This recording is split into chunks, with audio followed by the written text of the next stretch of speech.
بسم اللہ الرحمن الرحیم، السلام علیکم۔ جیسا کہ آپ دیکھ رہے ہیں کہ آئے دن یہ خبر سامنے آتی ہے کہ فلاں تحریک انصاف کو چھوڑ گیا، فلاں بندہ تحریک انصاف کو چھوڑ گیا، اگرچہ یہ سلسلہ اب کچھ تھما ہے۔ تھمنے سے مراد یہ ہے کہ جس طرح شروع میں تو یہ نظر آ رہا تھا کہ روزانہ کی بنیاد پر پریس کانفرنسز ہو رہی تھیں، بلکہ ایک دن میں کئی پریس کانفرنسز ہو رہی تھیں، پھر وہ سلسلہ رکتا ہے تو پھر انٹرویوز ٹیلی ویژن پر ہونے لگ جاتے ہیں، یہ کام شروع ہو گیا۔ لیکن یہ سلسلہ اب بھی وقفے سے جاری ہے، اب بھی کچھ لوگ لاپتہ ہیں، علی نواز اعوان کی بات کی جاتی ہے، اس طرح سے دیگر لوگ ہیں۔ لیکن بڑا سوال یہ ہے کہ ان پریس کانفرنسز سے کیا فرق پڑا، تحریک انصاف کتنی کمزور ہوئی یا نہیں ہوئی، اور دوسرا جو لوگ اس طرح سے پریس کانفرنسز کر چکے ہیں یا استحکام پاکستان پارٹی میں جا چکے ہیں یا سیاست چھوڑ چکے ہیں، وہ اس وقت کہاں ہیں، کن حالات میں ہیں۔ اس کی ایک بہت بڑی مثال فرخ حبیب کی شکل میں سامنے آئی ہے۔ ان کی ایک ویڈیو سامنے آئی ہے جس پر اب تبصرے ہو رہے ہیں، صحافی بھی اس پہ تبصرے کر رہے ہیں کہ اب یہ وقت آ گیا ہے، یہ وقت بھی آنا تھا کہ جب فرخ حبیب ایک دفعہ نظر آتے تھے کہ جناب لوگوں کا جمع غفیر ہے ارد گرد، اور جس طرح جناب وہ نعرہ لگاتے ہیں تو لوگ اس کا جواب دیتے ہیں، اور ان کو لوگوں کے اندر اتنی پذیرائی تھی، یعنی وہ پروٹوکول کی ان کو ضرورت نہیں تھی، ان کو لوگوں کا ہی پروٹوکول حاصل تھا۔ لیکن اب عجیب بات ہے کہ فرخ حبیب کی یہ ویڈیو بتا رہی ہے کہ وہ کس قدر خوف میں مبتلا ہیں۔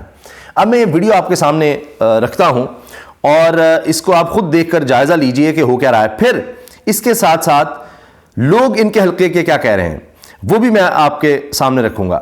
اب یہ ایک طرف یہ عمر سعید ہیں جنہوں نے شیئر کیا، اور بھی بہت سے لوگ اس کو شیئر کر رہے ہیں، یہ بھی ملٹی میڈیا جرنلسٹ ہیں، اور انہوں نے یہ ویڈیو شیئر کی ہے۔ اور اس پر پھر ایک اور صحافی سلمان دورانی، انہوں نے فرخ حبیب صاحب کو اس میں ٹیگ بھی کیا ہے اور لکھا ہے فرخ حبیب صاحب یہ وقت آ گیا ہے۔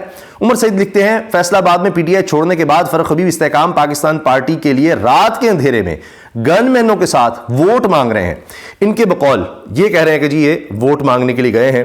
بہرحال جس بھی وجہ سے گئے ہیں، بظاہر تو یہی لگ رہا ہے کہ جس طرح حلقے میں انسان جاتا ہے ووٹ مانگنے کے لیے مل رہے ہیں، لیکن پیچھے آپ دیکھیے دو گن مین، یہ اور ادھر وہ بالکل تیار سے کھڑے ہیں، بندوقیں دونوں کے پاس ہیں، رائفلز ہیں، اور یہ دیکھیں آپ، یہ جناب فرخ حبیب صاحب کا حال ہو گیا ہے کہ وہ جانا ہے تو باہر کھڑے رہنا، ارد گرد بھی دیکھ رہے ہیں، اور رات کے اندھیرے میں جا رہے ہیں، لوگوں کو پتہ نہ لگے۔ ظاہر ہے جس کے پاس گئے ہیں اس سے پہلے بات ہوئی ہوگی، لیکن باقی کسی کو نہ پتہ لگے، ایسا یہ ماحول بنا ہوا ہے۔ مطلب ایسے بھی کمپین ہوتی ہے اگر یہ ووٹ مانگنے کا معاملہ ہے، اگر نہیں بھی ہے تو یعنی اب جس سے بھی ملنے جا رہے ہیں، جہاں بھی جا رہے ہیں، آپ دیکھ رہے ہیں وہ ارد گرد جانا اور یہ کرنا، تو اتنے خوف میں مبتلا ہیں۔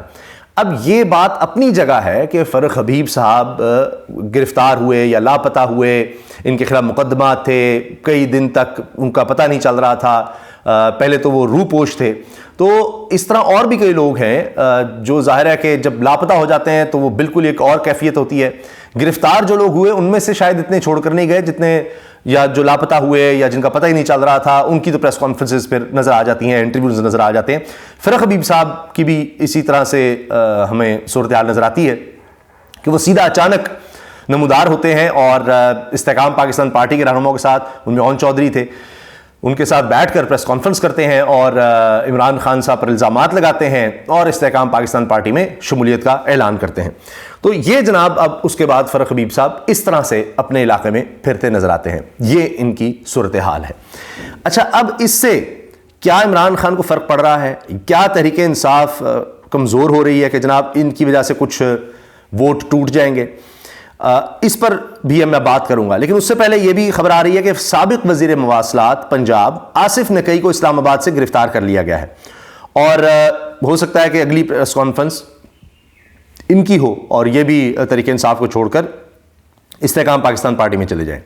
لیکن فرخ حبیب صاحب کے حلقے میں کیا ہو رہا ہے یہ دیکھیں، یہ ایک نوجوان ہے جو جا کر مائک لیا ہوا ہے، آج کل یہ سٹیزن جرنلزم کا دور ہے، اور جا کر فرخ حبیب صاحب کے حلقے میں جا کر نام لیتا ہے فرخ حبیب کا کہ جی آپ اب ان کو ووٹ دیں گے یا جس پارٹی میں وہ جائیں گے یا کسی اور پارٹی کو ووٹ دیں گے، کیا آپ کہتے ہیں؟ تو لوگوں کا جواب جتنے اس میں نظر آ رہے ہیں وہ تحریک انصاف کی طرف ہی ہے۔ عمران خان نے پی ٹی آئی چھوڑ دی ہے، اب آئندہ آنے والے انتخابات میں عمران خان صاحب کے کینڈیڈیٹ کا یہاں سے جیتنا آسان ہے مشکل ہے؟ ਉਹਦਾ ਬੰਦਾ ਕੋਈ ਵੀ ਖਲੋਗੇ ਜਿੱਤੇਗਾ, ਪਰ ਇਹਨੂੰ ਵੋਟ ਨਹੀਂ ਕਿਸੇ ਨੇ ਵੀ ਦੇਣਾ। کمبے کو کھڑا کریں وہ بھی جیت جائے۔ ਬਿਲਕੁਲ। اب وہ کہہ رہے ہیں کہ جی فرخ حبیب صاحب چھوڑ گئے ہیں، وہ جس پارٹی میں جائیں گے تو کیا آپ اس کو ووٹ کریں گے، ان کو ووٹ ملے گا؟ وہ کہتے ہیں جی نہیں، یا تحریک انصاف کو ملے گا؟ وہ کہتے ہیں جی کھمبے کو بھی کھڑا کریں گے نا۔ اس نے جواب دیا کسی کو بھی کھڑا کریں گے تو ووٹ مل جائے گا تحریک انصاف کو۔ تو نوجوان کہتا ہے کھمبے کو بھی کھڑا کریں گے؟ کہتے ہیں جی بالکل اسی طرح ہی ہے، ਵੋਟ ਕਿਸੇ ਨੇ ਨਹੀਂ ਦੇਣਾ فرق ਵੀ فرخ حبیب کو کسی نے نہیں ووٹ دینا۔ یہ وہاں ایک بزرگ ہیں جو بول رہے ہیں۔ ਕਿਹਦਾ ਪਾਰਟੀ